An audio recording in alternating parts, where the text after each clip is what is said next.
Bismillahirrahmanirrahim.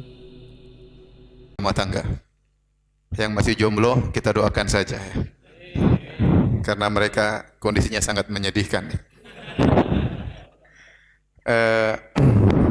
Semua tentu ingin ya bermimpi memiliki kehidupan rumah tangga yang selalu nyaman, penuh dengan tawa dan canda tanpa ada problematika, tapi itu suatu perkara yang hampir-hampir mustahil. Memang ada sebagian contoh ya, tapi itu sangat langka kehidupan rumah tangga tanpa problematika. Di antara asar atau kisah yang menakjubkan adalah perkataan Imam Ahmad bin Hanbal rahimahullahu taala. Beliau berkata, "Aqamat indi Ummu Salihin 20 sanah wa lam yakhtalif ana wa hiya fi kalimatin wahidah." Ganti. Dua. Kata Al-Imam Ahmad rahimahullah ta'ala, Ummu Saleh berkeluarga denganku selama 20 tahun. Tidak pernah aku berselisih dengan dia dalam satu kata pun. Dan ini perkara yang menakjubkan. Bagaimana seorang hidup dengan istrinya 20 tahun tidak pernah bertengkar. Saya sendiri pernah umrah dengan salah seorang ikhwan dari Bekasi. Cuma saya begitu tidak catat namanya dan saya tidak catat juga nomor teleponnya. Ya, ngobrol lah, kita ngobrol. Kemudian dia bilang, "Alhamdulillah Ustaz, saya baru hijrah. Mungkin 2-3 tahun ini baru ngerti pengajian. Subhanallah Ustaz, setelah saya ikut pengajian, saya tidak pernah lagi ribut sama istri saya. Padahal sebelumnya kami sering ribut. Setelah ikut pengajian, saya tidak pernah lagi ribut sama istri saya. Sampai kadang-kadang saya kangen, pengen ribut kembali." Ya. Namun itu langka dan hampir-hampir tidak ada ya. Kita tahu kenyataan kita dalam rumah tangga pasti ada hal yang tidak cocok sekali, 2 kali, dan itu biasa ya. Oleh karenanya Allah Subhanahu wa taala mentakdirkan Rasul kita Nabi Muhammad sallallahu alaihi wasallam berumah tangga, bahkan Nabi memiliki kekhususan boleh beristri lebih daripada 4, bahkan istri Nabi 9 yang bersama beliau ketika beliau meninggal dunia, 9 istri beliau. Ya, dan ternyata ada permasalahan rumah tangga dalam kehidupan Nabi sallallahu alaihi wasallam. Allah takdirkan demikian agar kita bisa mencontohi Nabi sallallahu alaihi wasallam bagaimana tatkala beliau menghadapi konflik kehidupan rumah tangga. Dan kebanyakan masalah rumah tangga yang terjadi dalam kehidupan Nabi sallallahu alaihi wasallam berserta istri-istrinya, permasalahan utamanya karena kecemburuan. Apalagi Nabi berpoligami. Ya, kita tahu potensi konflik tatkala berpoligami lebih besar daripada kita yang tidak berani berpoligami. Potensi konflik dalam rumah tangga kita harusnya lebih sedikit dibandingkan orang yang mereka hidup dalam poligami. Dan ini semakin menguatkan bahwasanya agama Islam adalah agama yang sempurna. Makanya Allah Subhanahu wa taala tatkala Nabi haji terakhir, Hajjatul Wada, haji perpisahan, tatkala di padang Arafah turunlah firman Allah, "Al-yauma akmaltu lakum dinakum." Pada hari ini aku sempurnakan bagi kalian agama kalian. Sehingga semua permasalahan yang kita hadapi dalam kehidupan dunia ini ada solusinya. Bahkan sampai-sampai bagaimana berumah tangga yang baik, dan bahkan lebih daripada itu bagaimana menghadapi konflik rumah tangga. Yang ini tidak kita dapatkan dalam agama-agama yang lain. Ya, tidak akan kita dapatkan dalam agama-agama yang lain ya. Kita mau menelaah agama manapun tidak akan ada pembahasan seperti ini. Yang ada hanya cuma dalam agama Islam. Ya. Meskipun problematika rumah tangga muncul, tetapi kita harus tahu kalau kuantitasnya cuma sesekali, 2 kali, sebulan sekali mungkin ada ribut sedikit, sebulan 2 kali, ya itu masih perkara yang biasa dan itu sedikit dan itu wajar. Tetapi kalau tiap hari pasti ribut, berarti sudah enggak wajar. Berarti rumah tangga kita tidak sehat. Berarti kita sedang dalam penderitaan. Kita menderita, istri kita menderita. Tapi kalau dalam setahun ada ngomel sedikit, ya biasalah. Ya kita sudah terlatih ya. Kita ngomel, dia juga ngomel, ya kalau sebulan sekali wajar. Apalagi setahun cuma 2 kali, apalagi ya. Tapi kalau dia tiap hari, seminggu 2 kali, seminggu 3 kali, berarti ada yang enggak beres. Harus segera kita perbaiki daripada kita hidup terus dalam kondisi penuh penderitaan. Kita ingin mendapatkan kebahagiaan di dunia sebelum di akhirat. Kita ingin mewujudkan perkataan sebagian orang, baiti jannati, rumahku adalah surgaku. Kita ingin kalau kita keluar rumah, kita segera rindu ingin ketemu istri, ingin berkumpul dengan anak dan istri, kita merasakan ketentraman dalam rumah tangga kita. Tetapi demikianlah Allah Subhanahu wa taala mentakdirkan bahwasanya di rumah yang paling bertakwa di alam semesta ini, yaitu rumahnya Nabi dan istri-istrinya, juga terjadi problematika rumah tangga. Tidak lain Allah mentakdirkan demikian agar kita bisa melihat bagaimana Nabi Muhammad SAW menghadapi problematika tersebut. Tentunya ya, Nabi berumah tangga dengan istrinya dalam waktu yang sangat lama, 13 tahun ya. Ya, ada yang lebih daripada itu. Namun problematika tersebut ya bisa dihitung dengan jari, dan subhanallah Nabi menghadapi berbagai macam problematika dengan berbagai macam metode. Dengan berbagai macam metode, ada sebagian ulama yang mengumpulkan sampai 11 metode menghadapi problematika rumah tangga. Tentunya kalau kita mau sampaikan semua, waktu tidak cukup. Tapi saya akan menyampaikan sebagian saja. Ya. Hadirin dan hadirat yang dirahmati oleh Allah Subhanahu wa taala, maka saya ingatkan pada diri saya pribadi, kepada bapak-bapak, ya, kepada ibu-ibu, sebelum saya menyampaikan lebih jauh tentang materi ini, hendaknya kita luruskan niat kita untuk bisa mengamalkan apa yang kita dengar.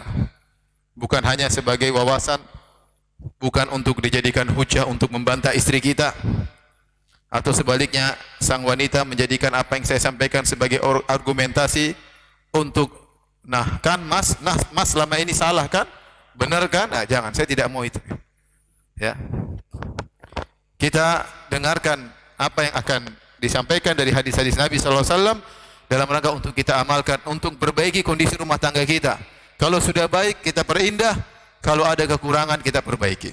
Ya, karena kita semua ingin bahagia. Ingin bahagia. Taib. Hadirin dan hadirat yang rahmatillah subhanahu wa ta'ala.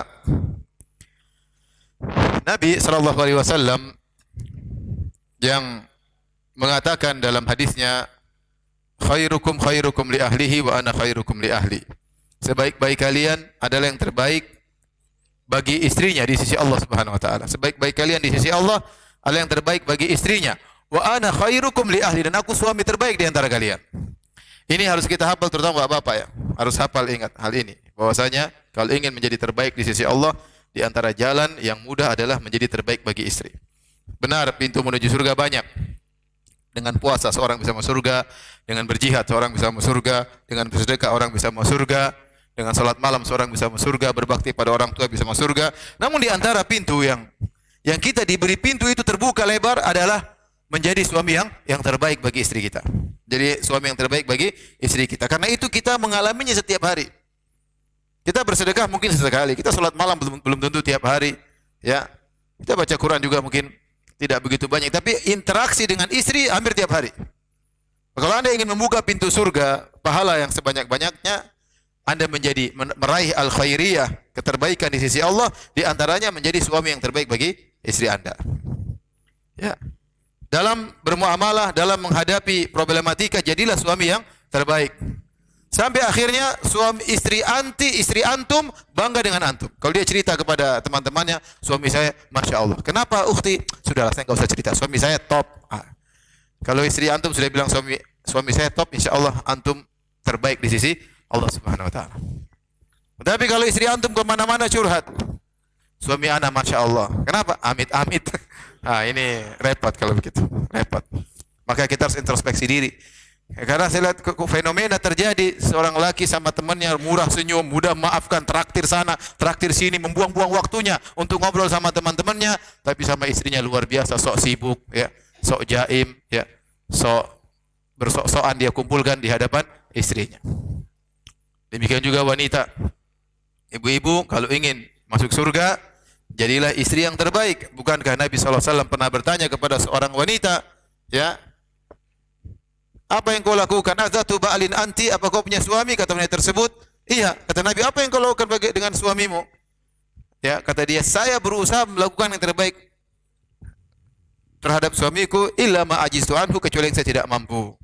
Maka Nabi SAW mengatakan kepada wanita tersebut, unzuri aina anti minhu fa innahu jannatuki wa naruki. Lihatlah bagaimana kedudukanmu di hati suamimu. Sungguhnya suami itu adalah surgamu atau nerakamu. Ini harus diingat juga oleh ibu-ibu. Kalau ingin ya meraih surga, jadikan suami ridha ya. Buatlah suami senang bertemu dengan anti. Buat suami kalau keluar rumah pingin pulang. Bagaimana caranya? Ya. Bagaimana caranya dia pingin pulang? Bukan dia bahagia kalau di luar rumah ya. Jangan sampai dia di rumah gelisah. Telepon sana, telepon sini, pingin ketemu kawan. Nah, ini ada apa-apa ini. Ya, saya punya kawan. Ini cerita saja ya. Mau dengar boleh, nggak dengar tutup telinga ya. Saya punya kawan, istrinya 3 ya. Istrinya berapa? Ibu-ibu? 3 ya. Ibu bersyukur ya, bersyukur dengan yang ada ya. Jadi istrinya 3, dia bilang sama saya, Ustaz, Masya Allah, istri saya baik semua Ustaz, tapi istri saya yang nomor 2, Masya Allah Ustaz. Saya kalau masuk ke rumah, dia servis luar biasa. Sebelum saya datang, dia bilang, Mas mau makan apa? Dia siapin. Ya. Dan kalau tiba di rumah, dia ambil ikan, dilepas semua tulang-tulangnya buat saya. Masya Allah, jika saya tinggal makan, tinggal apa? Tinggal enak ya. Dia buka sepatu saya, dia buka kaos kaki saya. Masya Allah. Ini yang buat teman saya tadi sangat sayang kepada istrinya yang nomor 2. Kenapa? Karena servisnya luar biasa. Servisnya luar biasa. Bagaimana perhatian terhadap suaminya luar biasa. Ini wanita seperti ini, wanita penghuni surga. Makanya ibu-ibu kalau bisa servis suami sebaik-baiknya, itu semua pahala. Suami datang, ibu cium tangannya, ibu buka sepatunya, ya, buka bajunya, siapkan handuk kalau dia mau mandi. Kalau kukunya panjang, ibu potongin kukunya. Ya, kalau kumisnya panjang, ibu rapikan kumisnya. Kalau giginya kuning, ibu gosok giginya. Kalau bisa ya. Kalau bisa ya. Ya, sehingga menjadi istri yang terbaik ya bagi suami, dan itu adalah surga bagi seorang wanita. Ini harus tertanam dalam diri kita. Yang terbaik di antara kalian di sisi Allah, yang terbaik bagi istrinya. Maksud saya gimana, ikhwan dan akhwat, bapak dan ibu-ibu? Kalau orang lain kita baik sama dia, maka pasangan kita yang lebih utama untuk kita baik kepadanya. Kalau orang lain kita mudah maafkan, istri kita lebih utama untuk kita maafkan. Kalau kawan kita mudah kita maafkan, suami kita lebih utama untuk kita maafkan. Kalau kita sempatkan waktu untuk orang lain, maka untuk istri, untuk suami itu lebih utama untuk kita sempatkan. Jangan sampai kita salah dalam skala prioritas. Untuk orang lain kita luar biasa, uang kita keluarkan, waktu kita buang-buang. Ya, tapi untuk istri, untuk suami kayaknya berat. Ini salah dalam skala prioritas, sehingga kita tidak meraih kebahagiaan. Kebahagiaan di luar, bukan di dalam rumah. Saya sering sampaikan, lelaki yang mencari kebahagiaan di luar rumah, itu laki-laki tidak bahagia. Omong kosong kalau dia bahagia. Lelaki bahagia itu apa? Dia ingin pulang ke rumah. Keluar sedikit, aduh, ingin pulang, ingin ketemu istri, ingin ngobrol sama istri, bercengkrama dengan istri. Itu baru laki-laki itu bahagia. Tapi kalau dia tidak betah ngobrol sama istrinya, bosan lihat wajah istrinya, ya, belum masuk ke rumah sudah bayangkan omelannya, waduh. Sebelum sampai di rumah sudah tersiksa, apalagi sampai di rumah. Ada masalah tidak pernah berhenti, tiap hari ribut. Ini laki-laki yang menderita seperti ini, kasihan. Ya, kasihan. Ini harus kita tanamkan dalam diri kita, karena kita menjalani kehidupan rumah tangga ini bukan sekedar kegiatan duniawi. Di balik sikap kita terhadap istri kita, istri terhadap suami, di balik itu ada semua pahala dan dosa. Kalau kita mensikapi istri kita dengan niat yang benar, maka semuanya bernilai pahala. Antum kira antum senyum sama istri enggak dapat pahala? Dapat pahala. Kalau senyum sama orang dapat pahala, apalagi senyum sama istri. Mana anak ya. Sisihkan waktu ngobrol sama istri ya. Maka ini harus kita patrikan dalam hati kita agar benar-benar tertanam bahwasanya pasangan kita adalah orang yang paling utama untuk kita berbuat baik kepadanya. Baik. Kita akan masuk dalam bagaimana metode-metode Nabi dalam menghadapi problematika rumah tangga. Hadirin hadirat yang dirahmati Allah Subhanahu wa taala, ya, saya langsung masuk pada metode Nabi sallallahu alaihi wasallam. Karena kalau kita membahas bagaimana Nabi baiknya, itu pembahasan terlalu panjang. Tapi topik kita utamanya adalah bagaimana metode Nabi dalam menghadapi konflik rumah tangga. Di antara metode Nabi SAW dalam menghadapi konflik rumah tangga adalah metode al-ibtisamah wa du'abah, yaitu senyum dan bercanda. Tidak semua permasalahan rumah tangga harus kita seriusin. Terkadang kita candain, terkadang kita senyum, selesai permasalahan. Kita lihat tingkat level permasalahan tersebut. Ada permasalahan yang levelnya sangat rendah, tidak perlu kita seriusin. Kita senyum, mau suami kita ngomel-ngomel kita senyum, istri kita ngomel-ngomel kita senyum, selesai permasalahan. Ya. Contoh dalam satu hadis. Aisyah radhiyallahu anha, jadi sebelum saya sampaikan hadis-hadis ini, kebanyakan hadis-hadis tentang konflik rumah tangga yang meriwayatkan oleh Aisyah radhiyallahu anha. Ya, seakan-akan Aisyah banyak masalah. Ya.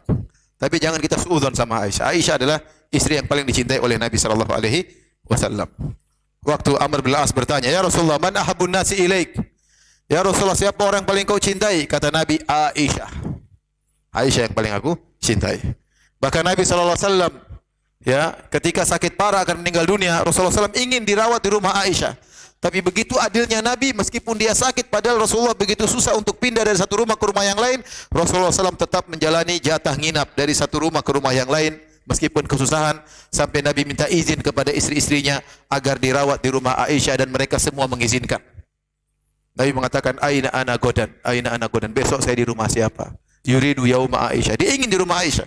Aina godan, besok saya dirawat di mana? Akhirnya istri-istrinya semua ngerti agar suaminya tentram, dirawat di rumah siapa? Aisyah. Karena Aisyah wanita yang paling dicintai oleh Nabi SAW.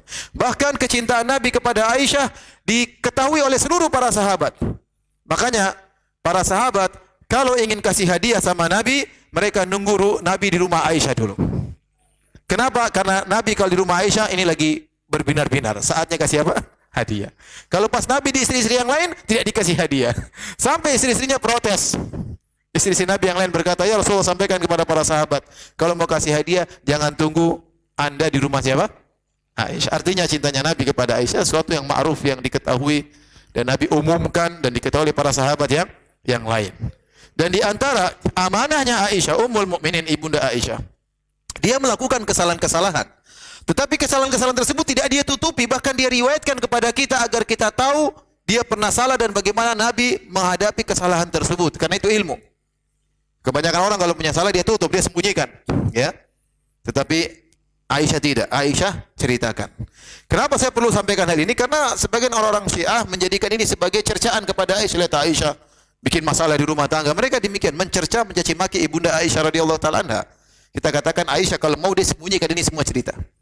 Tetapi dia sampaikan kepada kita untuk apa? Pelajaran bagi kita. Ibunda kita Aisyah bercerita. Permasalahan satu, permasalahan kedua, permasalahan ketiga.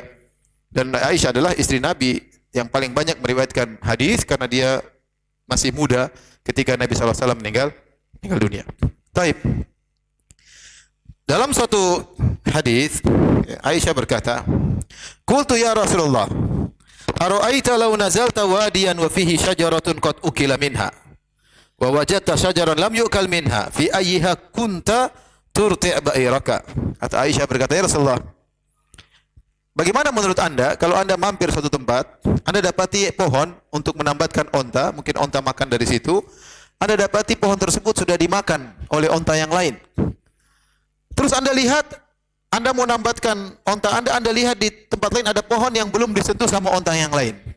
Kira-kira pada pohon manakah Anda akan menambatkan onta Anda?" Kata Nabi, tentu kepada pohon yang belum disentuh oleh onta yang lain. Ya. Maksudnya Aisyah itu bangga. Saya ini satu-satunya istri yang gadis. Yang semua lainnya adalah apa? Janda. Sudah pernah disentuh oleh lelaki lain. Saya yang gres. Ya, satu-satunya gadis yang dinikahi oleh Nabi cuma siapa? Aisyah. Yang lain semua janda. Dalam sebagian riwayat seperti diriwayatkan oleh Ibnu Sa'ad dalam Tabaqat Al-Kubra, ya. Kenapa Aisyah bertanya dengan pertanyaan tersebut? Jadi ceritanya begini. Kata Aisyah, dakhala alayya yauman Rasulullah sallallahu alaihi wasallam. Satu hari Rasulullah datang kepadaku. Fakultu aina kunta mundzul yaum? Ya Rasulullah, dari mana engkau dari tadi kok enggak pulang-pulang? Ya. Rupanya Nabi mampir di rumah siapa? Ummu Salamah. Dan biasa cemburu. Jadi kalau dalam aturan poligami, Kalau seorang punya istri lebih dari satu, maka yang jadi patokan nginap adalah di malam hari. Di malam hari. Adapun siang suaminya ke sana ke sini terserah. Karena di malam itulah tempat ngobrol, tempat berbincang-bincang, tempat istirahat, ya, adalah di malam hari. Maka terkadang Nabi di siang hari mungkin dia pergi ke tempat yang lain, ke istri yang lain karena ada urusan misalnya, tapi dia nginapnya harus di wanita yang memang jatah nginapnya. Ini bapak-bapak harus tahu ya, meskipun tidak akan mempraktekannya ya. Tapi sekedar ilmu ya. Maka suatu hari mungkin Nabi jatah nginapnya di rumah Aisyah, tapi dia pulang terlambat. Ya, mungkin maka Aisyah bertanya, "Aina kunti mundzul yaum?" Dari mana? Aina kunta mundzul yaum? Dari mana engkau wahai Rasulullah SAW? Maka Nabi tahu, Nabi mengatakan, "Ya Humaira, kuntu inda Ummi Salamah." Wahai Humaira, ini panggilan pada Aisyah. Humaira artinya dari Al-Hamra, artinya merah. Artinya wahai Aisyah yang sangat putih kulitnya sampai nampak rona-rona merah di pipinya. Jadi Nabi memanggil Aisyah dengan panggilan menunjukkan cintanya kepada Aisyah. Dia tidak memanggil ya Aisyah, tapi dia panggil ya Humaira, gelar. Karena saking putihnya siapa? Aisyah. Jadi ini sunnah bagi kita bapak-bapak. Kalau kita panggil istri kita, panggillah dengan panggilan sayang. Lihat Nabi mengatakan, wahai wanita yang putih, saking putihnya sampai nampak rona-rona merah di pipinya. Indah atau tidak? Indah. Kita juga demikian. Kita misalnya panggil istri kita, wahai cintaku, wahai sayangku, atau kita bilang, wahai istriku yang terurai rambutnya, wahai istriku yang mancung hidungnya. Ingat, hidungnya bukan jidatnya ya. Jangan salah ngomong ya. Bukan mbok ya, ndut, jangan itu. Kita panggil sembarangan, tidak ada. Kadang-kadang subhanallah ya. Kadang-kadang kita dengar orang panggil suami dengan namanya langsung, suami panggil istri dengan namanya langsung, boleh, tidak apa-apa. Cuma kalau bisa kita ikuti sunnah Nabi SAW, manggil istri dengan kata-kata pilihan ya. Kalau di HP tulislah cintaku, paham? Cintaku nomor 1, cintaku nomor 2. Ya, tulis gitu, jadi sayangku, cintaku ya, dan lain-lainnya. Jadi kita terbiasa memanggil istri kita dengan kata-kata yang menunjukkan kita sayang sama dia, dan itu dipraktekkan oleh Nabi SAW, dan perempuan suka demikian. Taib. Maka Nabi berkata, ya Humaira, kuntu inda Ummi Salamah. Saya tadi di rumah Ummu Salamah. Maka Aisyah cemburu. Aisyah berkata, ma tashba' min Ummi Salamah. Kau belum kenyang-kenyang juga dari Ummu Salamah, belum puas dengan Ummu Salamah, masih terus di sana. Nabi tidak jawab apa kata Aisyah, fatabassama. Nabi cuma tersenyum. Ini enggak perlu dijawab. Apa ini jawab? Emang kenapa kalau ditanya? Kenapa? Emang nanti tahu saya ngapain di rumah istri satunya? Saya lagi enggak usah. Senyum aja. Dia cemburu. Dia cemburu. Bagaimana kita mau marah kepada seorang wanita yang marah dengan kita karena dia saking cinta kepada kita? Apa yang buat Aisyah marah atau mengucapkan kata-kata tersebut kepada Nabi? Karena cemburu. Berarti dia cinta kepada siapa? Nabi sallallahu alaihi wasallam. Maka ini perkataan yang harus kita pikirkan. Terkadang istri kita berbuat salah kepada kita karena cinta sama kita. Sehingga begitu cinta dia sama kita, dia melakukan perbuatan yang salah. Tidak lain karena cinta kepada kita. Bagaimana kita menghukum dia? Dia salah karena cinta kepada kita. Maka kita hadapi dengan tenang. Dia bukan selingkuh, dia bukan ngawur, bukan matre, bukan. Dia berbuat kesalahan karena cinta kepada kita. Maka kita harus bijak dalam menghadapinya. Maka waktu Nabi ditanya, kau tidak kenyang-kenyang juga, tidak bosan di rumah Ummu Salamah? Maka Nabi hanya tersenyum.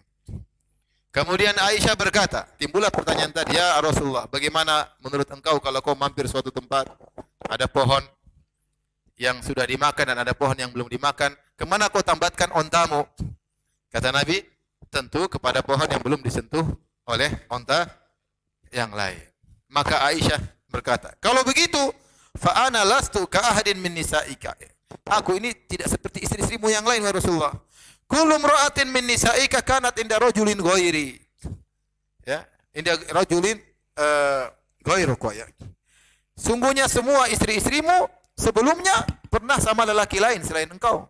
Kecuali aku, ghairi, kecuali saya tidak pernah sama laki-laki yang lain. Jadi Aisyah berhujah lagi. Apa jawaban Nabi SAW? fatabassama. Nabi cuma tersenyum. Sudah selesai urusan. Jadi ini contoh. Tidak semua permasalahan kita hadapi dengan perkataan. Terkadang cukup dengan tersenyum, permasalahan apa sudah selesai. Baik. Ini salah satu metode yang diajarkan oleh Nabi SAW. Metode yang kedua adalah uslub at-taghadhi, yaitu uslub metode cuek. Enggak usah digubris. Metode yang enggak usah digubris ya. Ya. Jadi ini untuk menentukan metode mana yang harus kita lakukan, kita harus lihat level kesalahan. Ini butuh kecerdasan seorang lelaki ya. Lelaki jangan bahlul di rumahnya ya. Dia harus cerdas. Ini masalah ini enggak perlu dibahas. Ya, jangan bawa baper. Kalau perempuan baper terus, itu sifat perempuan. Kita laki-laki enggak usah baper. Kita lihat ini masalah dengan senyum selesai, perlu dijawab atau tidak, perlu dibantah atau tidak, dicuekin atau tidak, perlu ketegasan. Ini harus kita sebagai laki, kita harus pandai menghadapi ini semua. Di antara metode yang diajarkan Nabi tatkala ada permasalahan adalah dengan taghadhi, itu enggak usah digubris. Di antaranya contohnya dari Anas bin Malik radhiyallahu taala anhu, beliau berkata, "Kana lin Nabi sallallahu alaihi wasallam tis'u niswa." Nabi memiliki 9 orang istri. Fakana idza qasama bainahunna la yantahi ila al-mar'ati al-ula illa fi tisa'. Fakunna yajtami'na kulla lailatin fi baiti allati ya'tiha. Nabi ya membagi jatah nginapnya tidak selesai kecuali hari ke-9 karena setiap malam istri pertama, besoknya istri kedua, terus sampai istri ke-9. Dan demikian Nabi sallallahu alaihi wasallam ya selalu adil dalam membagi jatah nginap ya. Ini perlu kita ingat, Nabi berpoligami dan saya sering sampaikan potensi konflik dalam rumah tangga tatkala ada poligami lebih besar daripada potensi kehidupan rumah tangga kita yang tidak berani poligami ya. Oleh karena saya bilang sama ibu-ibu, bersyukur kepada Allah. Ya, ibu-ibu tidak tahu betapa susahnya seorang wanita jika dipoligami. Ya. Saya sampaikan bahwasanya ujian yang mungkin paling berat bagi seorang wanita dalam kehidupannya adalah tatkala dia dipoligami di mana dia statusnya sebagai istri yang pertama. Mungkin dia bisa bersabar tatkala hidup susah dengan suaminya. Mungkin dia bisa bersabar kalau dia harus merantau jauh meninggalkan kedua orang tuanya demi menemani apa? Suaminya, ya. Tetapi tatkala dia dipoligami, betapa banyak wanita tidak sabar. Maka saya katakan wanita yang dipoligami dan dia sabar, wanita yang hebat.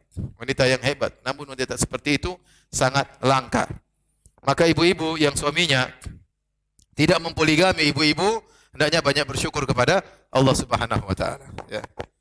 Jangan bikin masalah di rumah tangga. Jangan membuat suaminya berpikir mau kawin lagi, ya. Nih, benar-benar syukuri apa yang Allah berikan kepada ibu-ibu. Subhanallah, saya menghadapi banyak kasus poligami, ya. Rata-rata yang datang menangis. Istri menangis, suami menangis. Terkadang sebagian mereka berujung dengan perceraian. Terkadang istri yang kedua yang dicerai, terkadang istri pertama yang dicerai. Berat, tidak gampang. Saya ketemu dengan kawan saya, dia poligami, dia bilang, "Ustaz, kalau mau poligami harus punya tabungan sabar banyak sekali. Siap dibagi-bagi." Sabar istri pertama, ketemu istri kedua, sabar lagi. Istri ketiga, sabar lagi. Banyak sedekah sabar. Tapi kalau nggak punya tabungan sabar, mampus di tengah jalan. Ada sebagian orang, Masya Allah, semangat poligami. Setelah itu hidupnya murung terus. Oleh karenanya, para hadirin yang sukses, alhamdulillah. Yang tidak sukses juga apa? Banyak. Tetapi maksud saya, kita sudah hidup rumah tangga, ya. Kebetulan ibu-ibu tidak dipoligami. Yang dipoligami juga ada yang bahagia masing-masing. Tapi maksud saya, yang tidak dipoligami, dia bersyukur kepada Allah Subhanahu wa taala, ya, karena potensi konflik lebih kecil. Potensi konflik lebih kecil. Beda dengan orang yang hidup berpoligami, potensi konfliknya besar. Di sini Anas mengatakan Rasulullah SAW istrinya 9 dan dia selalu membagi jatah nginapnya. Jadi kalau sudah 9 hari baru ulang lagi dari pertama. Karena tiap malam satu istri. Dan fakuna yajtami'na kulla lailatin fi baiti allati ya'tiha. Dan setiap malam mereka kumpul, istri-istri Nabi kumpul di rumah wanita yang jatah nginapnya. Misalnya malam ini jatah nginap Aisyah. Istri yang 8 yang lainnya semua datang ngobrol-ngobrol. Nanti sudah waktunya istirahat, yang 8 pulang. Nabi di situ karena itu jatah nginapnya. Maka pada suatu hari ya, di suatu malam kebetulan lagi jatah nginap rumah Aisyah. Faja'at Zainabu famadda yadahu ilaiha. Mereka lagi ngumpul-ngumpul, datang Zainab. Zainab datang, mungkin terlambat atau pokoknya datanglah di rumah Aisyah. Maka Nabi menjulurkan tangannya menuju Zainab, mungkin mau gandeng Zainab atau mau bawa masuk Zainab. Qadarullah dilihat oleh siapa? Aisyah. Maka Aisyah berkata, "Hadhihi Zainab." Rasulullah, ini Zainab, bukan Aisyah loh. Ini Zainab. Fakafan Nabi sallallahu alaihi wasallam yadahu. Nabi mau pegang enggak jadi. Fataqawalata hatta istakhbatata ya. Maka dua Zainab dan Aisyah kemudian ada adu perang mulut sampai suara terangkat ya. Mungkin ngomong apa kek? Artinya Zainab tidak terima, dicegah oleh siapa? Aisyah. Aisyah merasa ini melanggar kode etik poligami. Intinya perdebatan ya. Wa uqimatis salat, salat diikomatkan. Mereka sedang ribut. Biasa. Madu di antara dengan madu biasa, hal biasa. Famarra Abu Bakrin ala dzalik, fasami aswatahuma. Maka Abu Bakar lagi lewat, Nabi mendengar suara dua orang wanita tersebut yang sedang ribut. Maka Abu Bakar berkata, "Ukhruj ya Rasulullah ila salati, wahsu fi afwahihinna turaba." Ya Rasulullah, ayo keluar jadi imam. Itu ibu-ibu lemparin aja pasir ke mulut-mulut mereka. Fakharajan Nabi sallallahu alaihi wasallam. Nabi keluar, Nabi tidak ngomong, Nabi cuek, Nabi tidak gubris. Ini metode. Metode. Sudah, salat selesai. Ribut enggak ribut nanti berhenti sendiri. Jadi kita harus ngerti level permasalahan di mana. Ada permasalahan dibiarin hilang sendiri. Kemudian Aisyah berkata, "Al-an yaqdi Nabi sallallahu alaihi wasallam salatahu, fayaji'u Abu Bakar fayaf'ala bi yaf'al." Aduh, gawat kata Aisyah. Bentar lagi Nabi selesai salat, bapakku datang, apa yang ibu bikin sama saya nanti? Bapakku pasti marah. Tatkala Rasulullah SAW selesai salat, Abu Bakar datang kepada Aisyah, maka Abu Bakar ngomong kepada Aisyah qaulan syadidan dengan perkataan yang tegas. Abu Bakar berkata, "Astasna'ina hadza." Kau berani melakukan ini kepada Nabi sallallahu alaihi wasallam. Hadis riwayat Muslim. Tapi Nabi cuek aja. Nabi tidak gubris, Nabi biarin saja permasalahan apa? Selesai. Jadi ini perlu kita ingatkan ikhwan, terkadang ya ada permasalahan ya, tidak harus kita seriusin, tidak harus kita tanggapin, kita senyumin selesai, kita cuekin selesai, terkadang kita candain selesai. Ya, contoh canda suatu hari Rasulullah sallallahu alaihi wasallam ya sedang berbicara dengan Aisyah dan Aisyah ya marah kepada Nabi sallallahu alaihi wasallam. Dan ini saya perlu ingatkan, Rasulullah SAW seorang nabi, utusan Allah Subhanahu wa taala. Tapi kalau kita perhatikan hadis-hadis tatkala dia bermuamalah dengan istrinya, dia tidak sedang memposisikan dirinya sebagai seorang nabi. Tapi dia memposisikan dirinya sebagai kepala rumah tangga, sebagai seorang suami yang sayang sama istrinya, yang banyak mengalah. Itu Nabi sallallahu alaihi wasallam. Bukan sebagai seorang raja, bukan sebagai seorang diktator, tidak. Dia meletakkan posisinya sebagai seorang suami yang banyak mengalah kepada istrinya. Sehingga terkadang istrinya ngangkat suara, coba sahabat nggak ada yang berani kalau ngangkat suara langsung bisa bahaya, mungkin amalan gugur dan yang lainnya. Tapi kepada istri-istrinya Nabi mensikapi seperti benar-benar seorang suami. Ya. Maka satu hari kata Nu'man bin Bashir radhiyallahu taala anhu, istadzana Abu Bakar ala Nabi sallallahu alaihi wasallam. Satu hari Abu Bakar minta izin mau masuk di rumah Nabi sallallahu alaihi wasallam. Fasami'a sauta Aisyah aliyan. Tiba-tiba Abu Bakar bapaknya Aisyah. Abu Bakar bapaknya siapa? Aisyah. Dengar dari luar suara Aisyah meninggi. Wahya taqul, Aisyah lagi marah sama Nabi sallallahu alaihi wasallam. Aisyah berkata, "Wallahi laqad alimtu anna aliyan ahabbu ilaika min abi." Kayaknya Aisyah ada cemburu, dia mengatakan, atau dia bela bapaknya, dia mengatakan, "Ya Rasulullah, demi Allah saya tahu kau lebih sayang kepada Ali bin Abi Thalib daripada bapakku." Abu Bakar langsung masuk rumah. Abu Bakar langsung menuju Aisyah, mau tampar anaknya Aisyah. Tapi Nabi tahan. Apa kata Abu Bakar? Karena Abu Bakar tidak suka putrinya angkat suara di hadapan apa? Nabi SAW. Kata Abu Bakar, "Ya benata ummi Ruman." Wahai putri istriku. Dia tidak bilang wahai putriku ya. Ummu Ruman adalah istri Abu Bakar. Abu Bakar sudah menikah sebelumnya dan punya anak sebelum menikah dengan Ummu Ruman. Waktu Abu Bakar menikah dengan Ummu Ruman punya anak siapa? Aisyah. Waktu dia lagi marah dia enggak bilang wahai putriku. Dia tidak mengatakan wahai putri Abu Bakar, tapi dia bilang wahai putri Ummu Ruman, wahai putri istriku. Kita kadang-kadang gitu, saya kalau kadang marah sama anak saya, sama istri saya bilang, sayang itu ambil anakmu itu. Ini anak kita berdua ini. Hasil kerja sama. Tapi kadang kita marah begitu, istri kita juga, Abi ambil anakmu itu. Ya anak kita bareng-bareng. Tapi demikian ya, Aisyah Abu Bakar lagi marah, dia bilang wahai putri istriku. Ya, mau nampar tapi ditahan. Araki tarfa'ina sautaki ala Rasulullah. Aku lihat kau angkat suaramu di hadapan Rasulullah sallallahu alaihi wasallam. Fa amsakahu Rasulullah sallallahu alaihi wasallam, tahan Abu Bakar. Abu Bakar mau tampar Aisyah. Wa kharaja Abu Bakrin mughdaban. Waktu ditahan oleh Nabi, Abu Bakar keluar dalam kondisi marah. Lagi tadi sebelumnya Aisyah lagi marah sama Nabi, tapi Nabi langsung bikin bahan candaan untuk menghilangkan itu semua. Apa kata Nabi sallallahu alaihi wasallam? Ya Aisyatu, kaifa ra'aitini anqadtuki minar rajul. Wahai Aisyah, lihatlah bagaimana peranku. Saya telah selamatkan engkau dari lelaki tersebut. Mau ditamparkan dia selamatkan. Ya, Aisyah bercanda, Nabi bercanda, selesai urusan. Selesai apa? Urusan.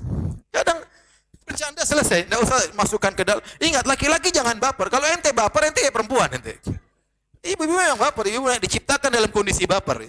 Baper itu sifat yang melazimi mereka, enggak mungkin hilang sifat baper tersebut dari ibu-ibu. Kalau bapak-bapak bukan baper. Jangan sedikit-sedikit apa? Baper. Ya. Kalau bapak baper, repot itu. Ya.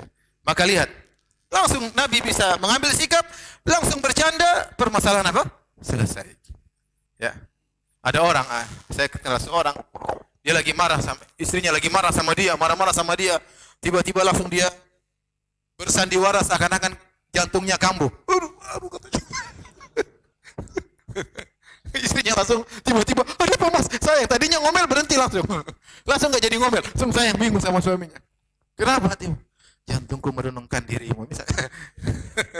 Jangan jadi dia candain. Maksud saya, tidak semua permasalahan kemudian kita hadapi dengan serius. Terkadang dengan candaan selesai. Setelah itu, Abu Bakar datang lagi. Nabi dan Aisyah sudah damai, ya. Kemudian Abu Bakar fawajadahu yudahikuha. Abu Bakar mendapati Nabi sedang mencandai Aisyah. Maka apa kata Abu Bakar radhiyallahu ta'ala anhu kepada keduanya, kepada Nabi dan Aisyah? Kata Abu Bakar, ya, adkhilani fi silmikuma kama adkhaltumani fi harbikuma. Wahai Nabi dan Aisyah, masukkanlah aku dalam perdamaian kalian berdua sebagaimana aku telah masuk dalam pertempuran kalian berdua sebelumnya. Jadi bercanda juga ya. Jadi saya terkadang permasalahan kita hadapi dengan senyum, terkadang kita cuekin, terkadang kita dengan tertawa. Taib. Metode berikutnya, metode yang keberapa? Yang pertama apa emang? Senyum. Yang kedua, cuek. Yang ketiga, bercanda. Bercanda tadi. Bercanda ya. Jangan dikurang-kurangin. Taib. Yang keempat, dengan metode hiwar, diskusi. Ini penting. Ada permasalahan tidak bisa kita cuekin. Tidak bisa kita anggap enteng. Kita harus selesaikan dengan diskusi. Agar istri paham dan kita juga paham.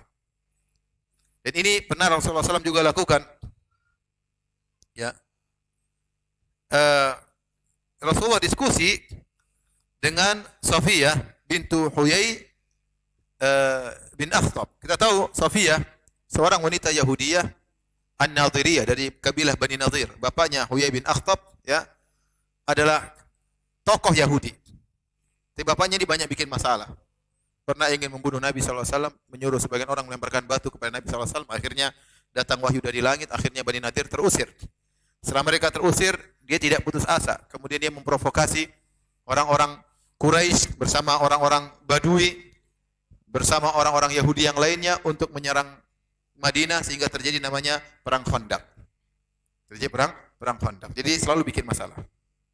Akhirnya Nabi membunuh mereka, Yahudi, Bani Quraidah, dan juga dari Bani Nadir seperti bapaknya Safiyah. Nabi SAW bunuh bapaknya, suaminya Safiyah, bunuh keluarganya atas perintah Nabi SAW. Kemudian Nabi nikahi siapa? Safiyah. Nabi nikahi Safiyah. Sehingga wajar jika Safiyah dendam sama Nabi SAW. Adalah hal yang wajar. Gimana tidak dendam? Bapaknya yang bunuh siapa? Nabi SAW.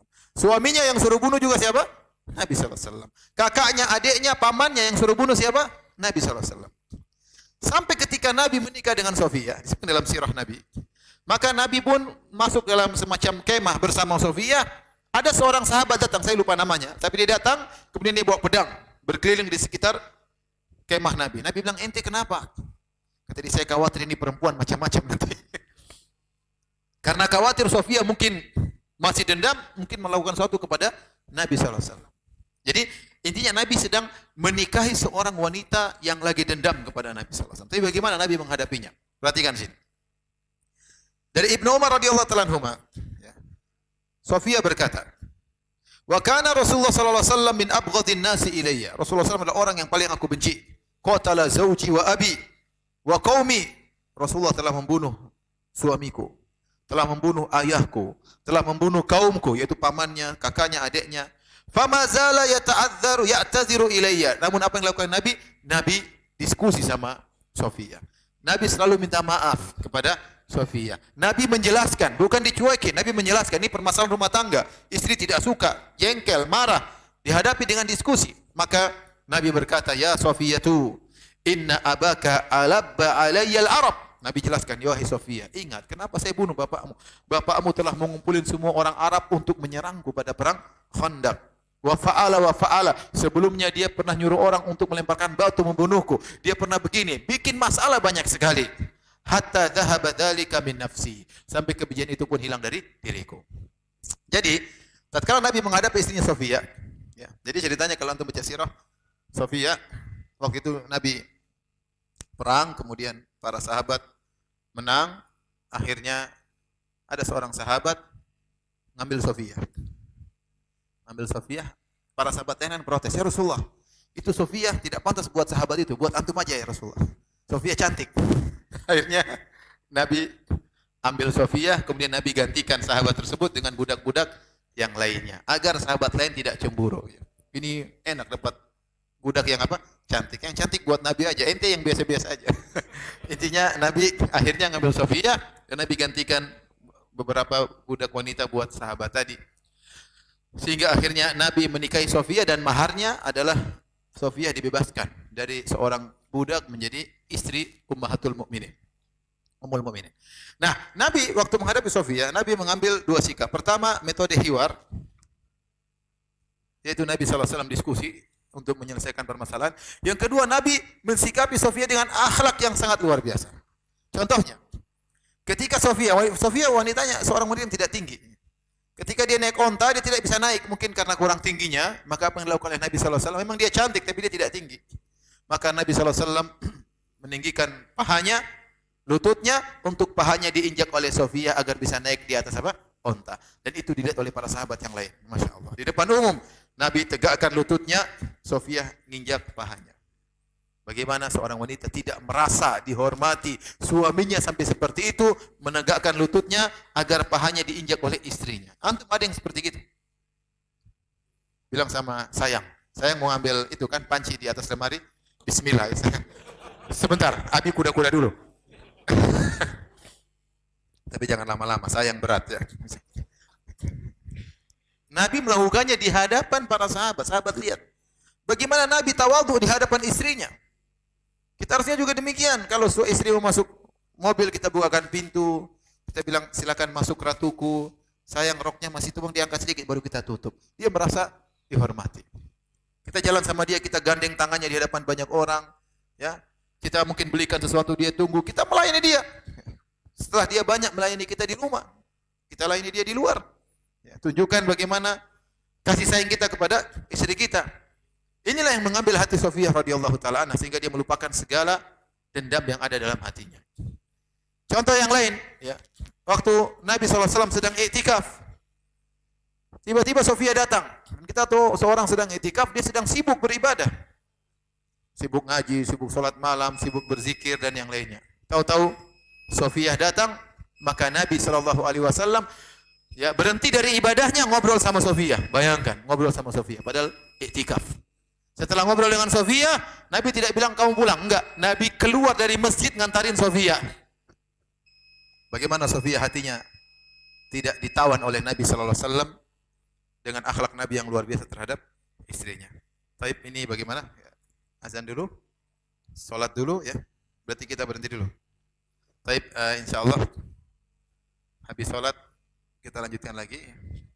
Masih metode keberapa? Keempat. Ada 11 metode, kayaknya masih panjang ya. Jam 9 kuat? Saya enggak kuat ya. Taib, kita lanjutkan insyaallah habis salat insyaallah. Taib, kita lanjutkan. Kata Anas bin Malik radhiyallahu ta'ala anhu, balagha Safiyata anna Hafsata qalat bintu Yahudi. Sampai kepada Safiyah bahwasanya Hafsah menyindirnya, Hafsah istri Nabi sallallahu alaihi wasallam, Hafsah bintu Umar, seorang wanita yang salehah ya. Namun namanya kehidupan rumah tangga, ada kecemburuan antara madu dengan madu yang lainnya ya. Hafsah berkata, bintu Yahudi. Safiyah adalah putri seorang Yahudi. Fabakat, maka Safiyah pun menangis. Disindir dengan apa? Putri Yahudi. Maka Nabi SAW berusaha mengatasi hal tersebut. Ini madu dengan madu yang lainnya. Maka Nabi berkata, ya, Nabi menemui Safiyah wahia tabki, dan dalam kondisi menangis. Ma yubkiki, apa yang buat kau menangis wahai Safiyah? Qalat li Hafsatu inni bintu Yahudi. Maka Safiyah ngelapor, ya Rasulullah, Hafsah mengatakan bahwasanya aku adalah putri seorang Yahudi. Maka Nabi membela Safiyah dengan berkata, innaki labnatu nabiyyin. Wahai Safiyah, sungguhnya kau adalah putri seorang nabi. Karena Safiyah radhiyallahu ta'ala anha secara garis keturunannya kembali kepada Nabi Musa alaihissalam. Jadi nenek moyangnya adalah siapa? Nabi Musa. Dan kita tahu Nabi Musa saudara kandungnya adalah Harun. Maka Nabi berkata, wa inna ammaka lanabiyyun. Sungguhnya pamanmu juga seorang nabi, yaitu siapa? Harun. Wa innaki latahti nabiyyin, dan kau sekarang istri seorang nabi. Apalagi yang kurang? Bapakmu nabi siapa? Nabi Musa alaihissalam. Pamanmu nabi siapa? Harun alaihissalam. Suamimu seorang nabi. Fa fima taftakhiru alaiki. Terus Safiyah, Hafsah, apa yang mau dia banggakan di atas engkau? Kemudian Nabi datang kepada Hafsah, Nabi berkata, ittaqillaha ya Hafsah. Wahai Hafsah, bertakwalah kepada Allah Subhanahu wa taala. Jadi Nabi menghadapi masalah dengan diskusi, memberi penjelasan. Ini masalah ini, metode ini sangat penting. Banyak kita dapati permasalahan dan hendaknya kita hadapi dengan diskusi, jangan dibiarkan. Kalau levelnya sudah agak tinggi, tidak mungkin kita cuekin, tidak mungkin hanya dengan senyuman, maka terkadang kita perlu diskusi dengan istri kita. Ya. Kita perlu diskusi dengan istri kita, apa permasalahannya, tatkala pikiran lagi tenang, kita sampaikan dengan baik-baik, agar permasalahan bisa diselesaikan. Taib. Ini metode masih sangat banyak, ya, tetapi saya loncat saja ya. Karena waktunya sudah mau habis. Baik. Secara umum, ikhwan dan akhwat yang dirahmati Allah Subhanahu wa taala, kalau istri kita melakukan kesalahan, maka kita tempuh dengan 3 metode. Pertama, mau'izah, beri nasihat.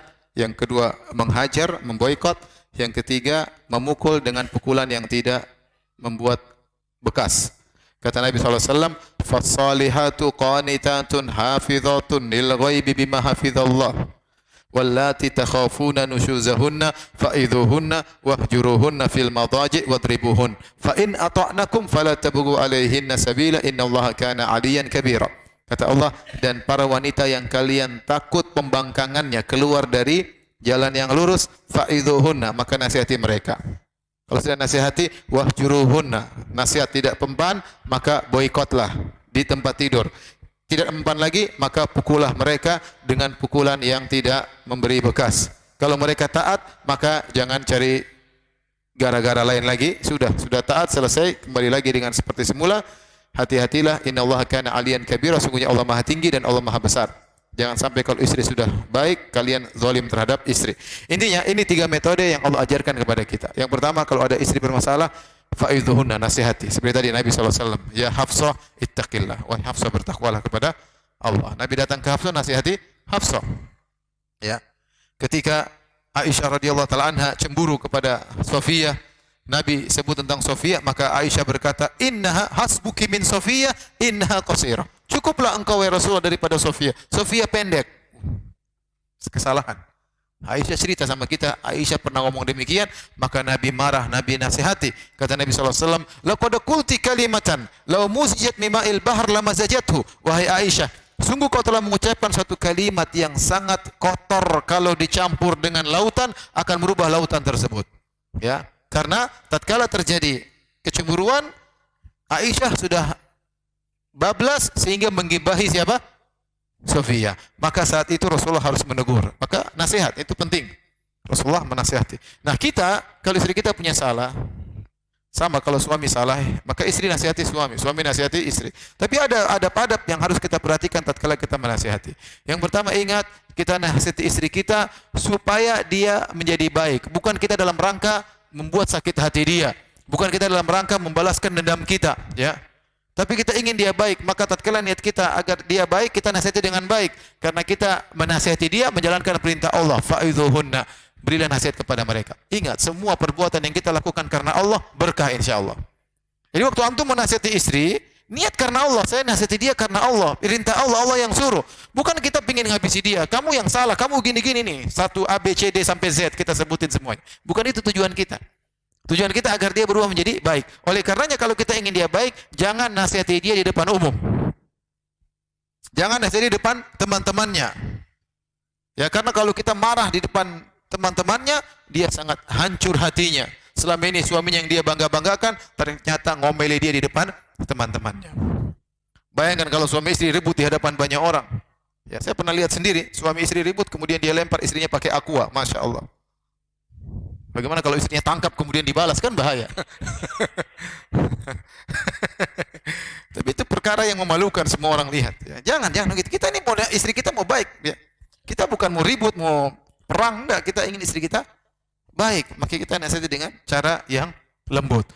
Terus berusaha kita tidak nasihati tatkala sedang marah. Karena kalau kita sedang marah, susah kita menyusun kata-kata, tujuan kita bisa hilang. Kita akhirnya dikuasai oleh setan, inginnya kita hanya sekedar melampiaskan. Tunggu, tenang dulu. Tenang, dia ngomel-ngomel, kita ngomel-ngomel, tenang dulu, sudah pikiran dingin, baru kita ngobrol sama dia. Sampaikan kepada dia dengan nasihat yang baik. Kemudian jangan kita ribut sama istri kita di hadapan anak-anak. Kasihan anak-anak, anak punya hak ya untuk tidak melihat kedua orang tuanya bertengkar. Anak-anak membanggakan bapaknya, lihat papa saya, lihat mama saya. Ternyata dia lihat papanya ngamuk-ngamuk sama mamanya. Maka bagaimana hatinya tidak hancur? Kita merusak psikologi anak-anak kita. Demikian juga dia bangga sama papanya. Tahu-tahu dia lihat ibunya pegang kera bapaknya begini. Masya Allah. Dan itu terjadi.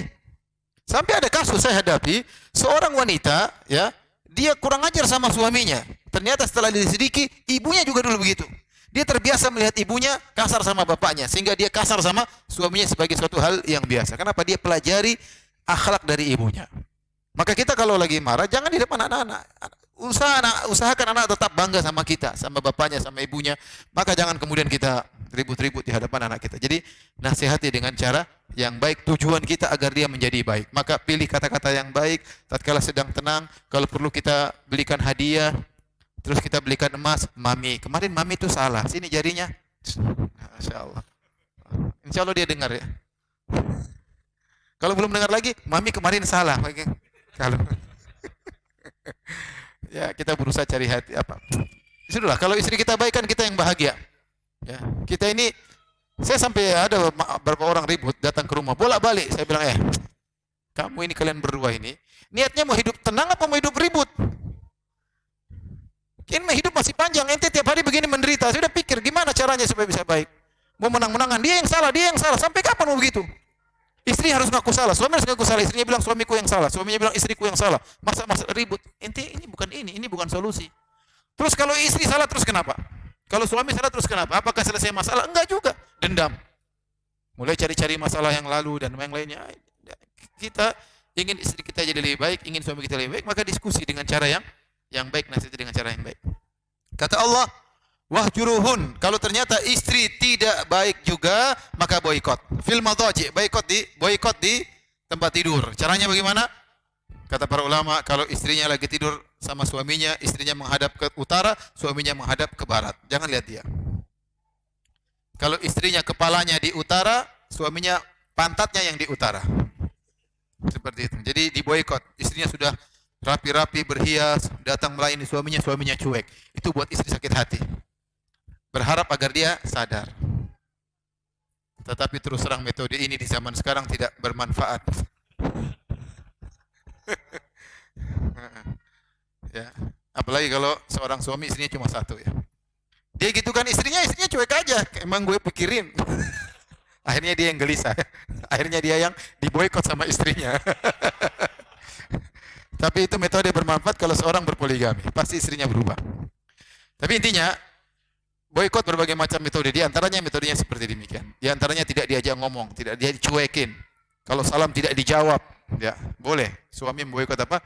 Istrinya, ingat sekali lagi kalau ingin berkah niatkan karena apa? Allah. Kita bukan dendam, kita ingin istri kita lebih baik. Adapun kita ingin dia sakit hati, sebagaimana seorang istri ingin suaminya sakit hati. Saya kemarin ditanya, Ustadz, istri saya kalau marah dia masuk di rumah putar musik keras-keras, bikin saya jengkel. Dia tahu saya nggak suka musik. Dia bikin suaminya apa? Jengkel. Subhanallah. Dia ingin suaminya menderita. Dia lakukan sesuatu yang dibenci oleh suaminya. Apakah itu rumah tangga yang baik? Kita memboikot bukan untuk menyakitkan. Ya. Suaminya jengkel juga depan istrinya, telepon cewek-ceweknya. Gimana lu? Biar istrinya sakit. Ya kita mau hidup rumah tangga bukan begitu. Kau ingin membuat istrimu mati atau ingin istrimu baik? Ya, maka jangan. Sebagian orang tatkala sudah emosi dia ingin istrinya sakit hati. Jangan. Kita ingin istri kita. Ini istri kita ini ibunya anak-anak. Kalau kita sakit dia yang rawat. Subhanallah. Ya, kalau kita lagi susah dia yang nemani. Ingat kebaikan-kebaikannya. Ya, jangan tatkala emosi saat kemudian kita seakan-akan keburukannya melupakan segala kebaikannya selama ini. Laki-laki jangan sampai seperti itu. Ya. Kalau antum laki-laki jangan sampai seperti itu. Ingat, begitu antum lagi emosi, ingat kebaikan-kebaikan. Saya demam yang kompres istri saya. Ya. Saya sakit yang pijit apa istri saya ya. Dan yang lain-lainnya. Ibunya anak-anak susahnya sehingga saya hanya taruh benih, dia yang mengandung, dia yang susah dan seterusnya. Ini metode kedua, boikot kalau berhasil lakukan. Yang ketiga, mukul. Mukul tapi kata Nabi, darban ghairu mubarrih, pukulan yang tidak menimbulkan apa? Bekas, bukan pukulan tampar sehingga ada cap di sebelah kanan, ada cap sebelah kiri, terkadang cap di jidat, enggak. Kemudian kita pukul kayak kita mau berkelahi, wah. Jangan. Ini istri wanita penuh ya, mudah retak ya. Perasaannya sangat baper ya. Jangan kita pukul. Kalau pukul yang wajar, bagian anggota tubuhnya yang tidak menimbulkan sakit, jangan pukul di tulang rusuknya ya. Jangan di pantatnya misalnya, oke lah, di pahanya oke lah ya. Nah, kalau bisa cukup hanya dengan menekan sudah cukup. Nah, saya ingin sampaikan ini pembahasan kita yang terakhir. Nabi SAW pernah menegur Aisyah dengan menekan yang agak sakit. Dan ini perkara yang paling, teguran yang paling keras yang pernah Rasulullah lakukan. Rasulullah tidak pernah mukul. Rasulullah SAW tidak pernah mukul seorang wanita pun. Tapi Rasulullah SAW hanya menekan Aisyah karena kesalahannya menurut Nabi agak berat. Yang ceritakan Aisyah sendiri. Saya bacakan kisahnya.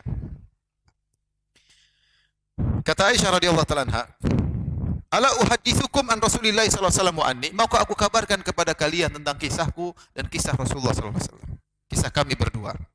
Qulna bala, kata para sahabat atau para tabi'in, tentu. Sampaikanlah kepada kami kisah kalian berdua. Aisyah berkata, hadis ini riwayat Bukhari dan Muslim. Lamma kanat lailati allati kana Nabi sallallahu alaihi wasallam fiha indi, inqalaba fa wada'a na'laihi inda rijlaihi wa wada'a ridaahu wa basata tarfa izarihi ala firashi. Tatkala suatu hari Nabi lagi nginap di rumahku, yaitu aku jatah nginapku.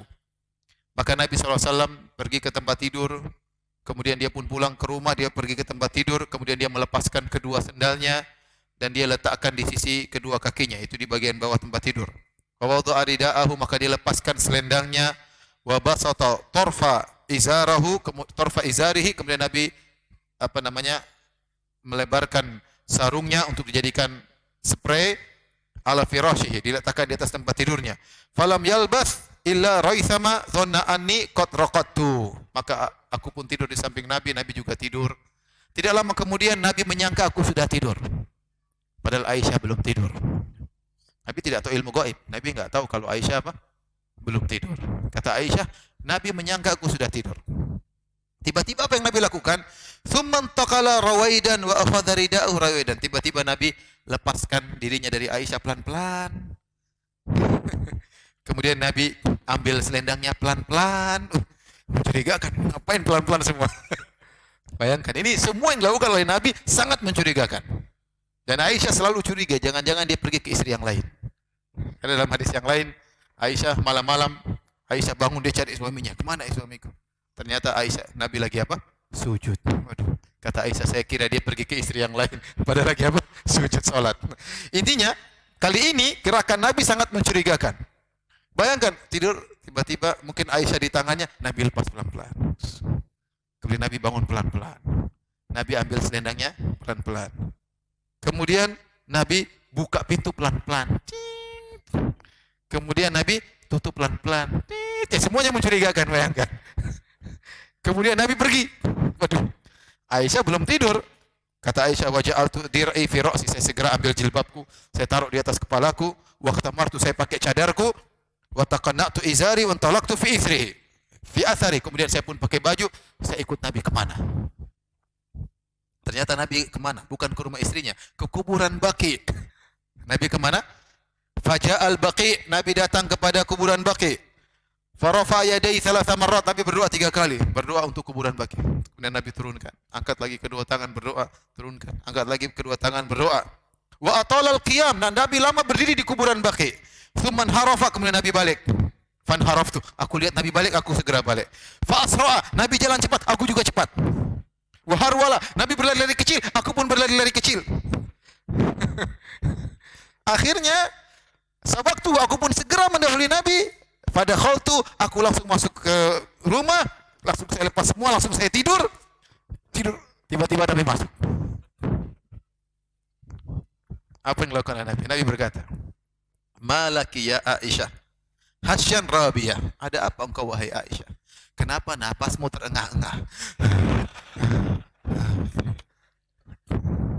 Kata Aisyah, la syai' ya Rasulullah. Enggak ada apa-apa ya Rasulullah. Rasulullah tidak tahu ilmu gaib. Rasulullah berkata, la tukhbiruni aw la yukhbirunni al-latiful khabir. Kabarkanlah kepadaku ada apa wahai Aisyah. Kalau kau tidak mau kabarkan, Allah yang kabarkan kepadaku. Akhirnya harus ngaku. Pasti ketahuan. Akhirnya Aisyah berkata, fa akhbartuhul khabar, aku pun cerita begini. Nabi kaget. Fa anta sawadul ladzi ra'aitu amami, kau tadi yang bayangan hitam depan saya. Ini kan bahaya, kirain orang penjahat, apalagi musim perang. Tahu-tahu ada yang mau tikam Nabi, Nabi cepat, dia juga cepat, tapi ternyata istrinya. Nabi tidak tahu kalau itu Aisyah. Maka Nabi, ini yang jadi patokan. Naam. Falahadani lahdatan fi sadri wa auja'ani. Ya. Maka fi sadri auja'atni. Maka Nabi pun menempelkan badannya ke dada Aisyah dan membuat Aisyah sakit. Ini satu-satunya sikap keras Nabi kepada siapa? Aisyah. Dia tidak pukul, cuma ditekan. Karena kesalahannya parah. Perempuan keluar di tengah malam, ya. Ini semua karena kecemburuan, ya. Khawatir musuh, kalau Nabi serang apa, bisa ada yang panah dan macam-macam. Maka Nabi menekan dada Aisyah dengan keras. Kemudian Nabi berkata, kata Aisyah, kata Nabi, "Adzananti an yahifallahu alayki wa rasuluhu." Wahai Aisyah, kau sangka suamimu akan berbuat zalim kepadamu? Ya. Kemudian Aisyah berkata, "Mahma yaktumin nas faqad alimahullah." Betapapun orang berusaha menyembunyikan, pasti Allah Maha tahu. Maka saatnya Nabi jelaskan. Naam, sungguhnya tadi Jibril datang kepadaku tatkala kau lihat aku tadi pergi pelan-pelan. Walam yakun yadkhulu alayki, walam yakun yadkhul alayki waqad wada'ti thiyabaki. Wahai Aisyah, tadi Jibril mau masuk kepadaku, tapi kau telah melepaskan bajumu. Jibril hormat sama Aisyah, sehingga Jibril cuma dari luar panggil Nabi sallallahu alaihi wasallam. Fanadani, maka Jibril pun manggil aku. Fa akhfa minki fa ajabtuhu, dan Jibril pun diam-diam, kau tidak tahu, maka aku pun penuhi panggilan Jibril. Fa akhfaitu minki, saya pun sembunyikan pelan-pelan. Kenapa? Wa dhanantu annaki qad raqati, saya tadi kira kau sudah tidur. Fakaritu an uqidhaki, saya khawatir kau bangun, saya tidak mau bangunkan. Karena kau sudah apa? Tidur. Jadi Nabi pelan-pelan tadi karena sayang sama Aisyah. Jangan sampai dia apa? Terbangun. Wa khasyitu an tastawhishi, aku khawatir kalau aku pergi kau sendirian, kau jadi gelisah, khawatir. Jadi biarin tidur aja. Maka Jibril berkata, "Inna rabbaka ya'muruka an ta'ti ahlal baqi fatastaghfir lahum." Sungguhnya Allah memberitakan engkau untuk pergi ke Baqi dan mohon doa untuk agar Allah mengampuni mereka. Jadi ternyata Nabi pelan-pelan tadi untuk siapa? Aisyah. Jadi perhatikan Bapak dan Ibu rahmati Allah Subhanahu wa taala. Kita hidup dalam rumah tangga, jangan dibangun di atas kecurigaan. Ya. Kalau suami ada apa, tanya dulu. Jangan kita langsung apa? Curiga ini enggak.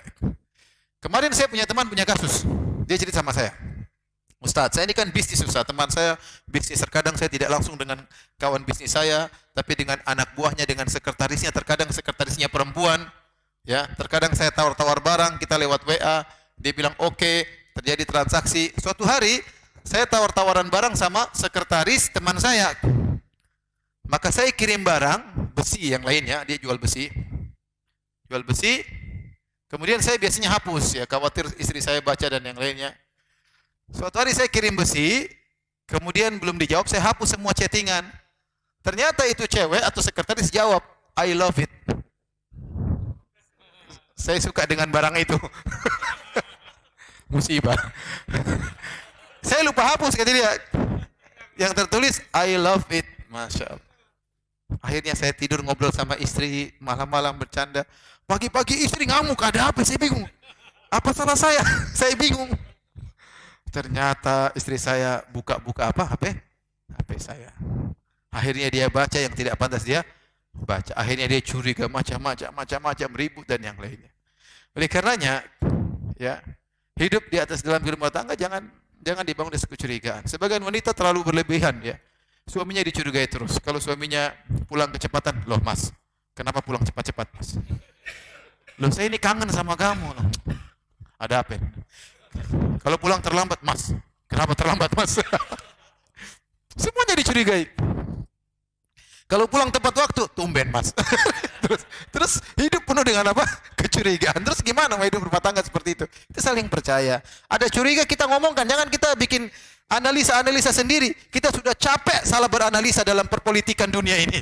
Jangan dalam politik rumah tangga kita juga salah beranalisa. Yang rugi kita sendiri. Maka dalam masalah kita hadapi dengan baik. Jangan hidup di atas kecurigaan. Tapi sebenarnya masih banyak, tapi ini saja yang bisa saya sampaikan pada kesempatan kali ini. Semoga menjadi sebagian contoh bagaimana metode Nabi dalam menghadapi problematika rumah tangga. Jika ada problematika yang kita hadapi, jangan kita menganggap istri kita enggak solehah atau suami kita tidak soleh. Toh ini pun terjadi dalam kehidupan rumah tangga Nabi Shallallahu Alaihi Wasallam. Tinggal bagaimana kita menghadapinya. Wallahu taala alam bisawab. Pertanyaan, ini pertanyaan pertama berat banget ya. Ustadz, apakah Ustadz berpoligami mengikuti Rasulullah SAW? Saya mencontohi Nabi ketika Nabi nikah sama Khadijah. 25 tahun Nabi tidak poligami. Saya mengikuti sunnah Nabi SAW. Kapan Nabi poligami? Setelah Khadijah meninggal apa? Dunia. Sekarang saya ikuti Nabi SAW.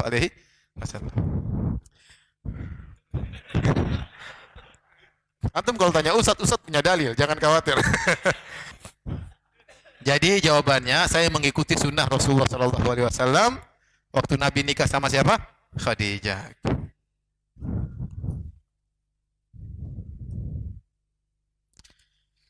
Ustadz, ibu ana ingin menikah dengan seorang yang tidak baik agamanya. Apa yang harus ana lakukan Ustadz, membiarkannya atau melarangnya? Nasihati, ya. Kita tidak bisa melarang ya. Kita nggak tahu kebutuhan ibu kita, ya. Dia mungkin punya teman, dia ingin juga punya, ya tidak ada yang sempurna, tapi nasihati. Nasihati bahwasanya syariat menyuruh kita mencari pasangan yang baik ya. Fadfar bidzatid din taribat yadak. Berusaha cari orang pasangan yang memiliki agama, kalau tidak kau akan apa? Rugi dan yang lainnya, nasihati. Kalaupun ternyata ibu ngayal untuk menikah, ya sudah. Nasihati ibu untuk bisa mengajak suaminya kepada kebaikan. Ya, tapi kalau kita melarang saya rasa tidak pantas. Yang bisa kita kasih apa? Masukan.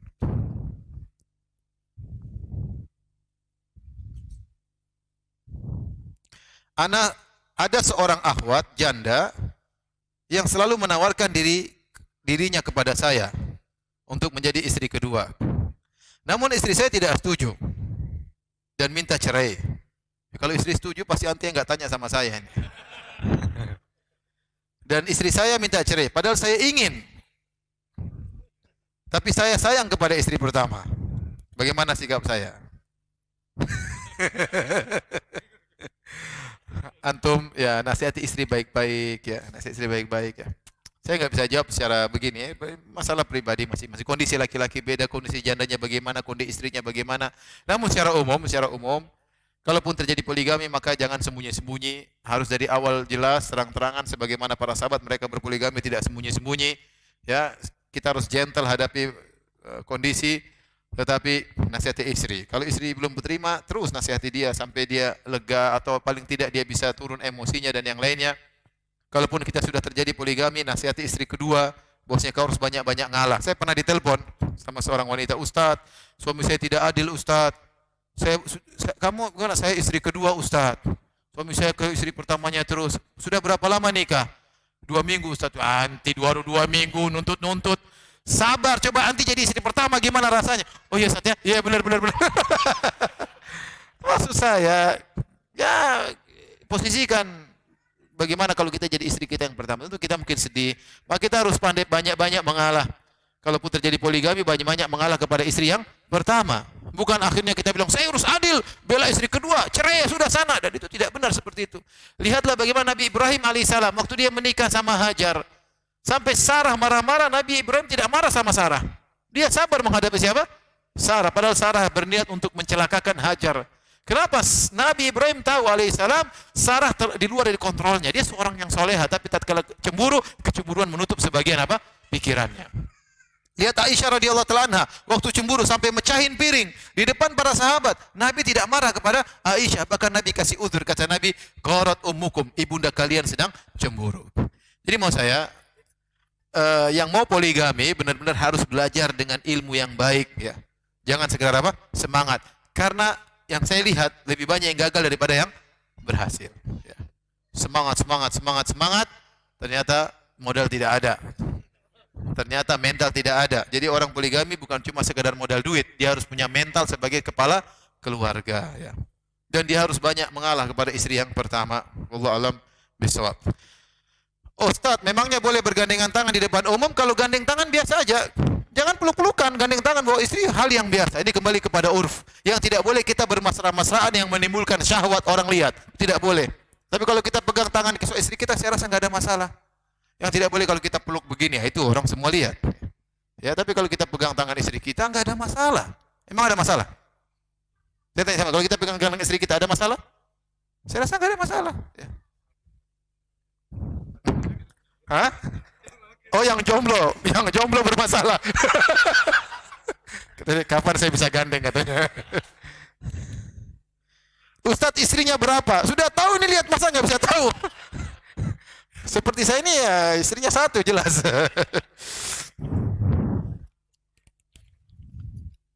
Saya ketemu orang di Pekanbaru, anak muda umur berapa? Umur mungkin 23, 24. Ustadz, ini sudah poligami, Masya Allah. Saya bilang, ya akhi, ente gimana bisa poligami? Saya baca buku Ustadz, Mukjizat Poligami. Saya poligami, Masya Allah, ya sudah. Dia menjalankan ilmu yang saya miliki. Saya sudah nulis, tapi saya belum berani.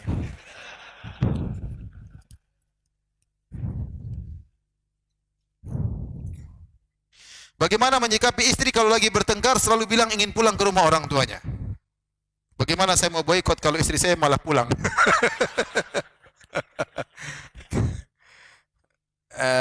Ya metode yang lain ada. Nah, apa istri terkadang pulang tapi baik-baik, jangan pulang saja enggak. Kamu benar-benar mau pulang. Kita baikin, enggak usah kita omel-omelin, kita ngamuk-ngamuk. Tidak menyelesaikan masalah ikhwan. Sebagian wanita memang, saya punya teman cerita. Ustaz, istri saya kalau lagi marah, dia keluar dari rumah, kabur. HP-nya dimatiin. Masya Allah.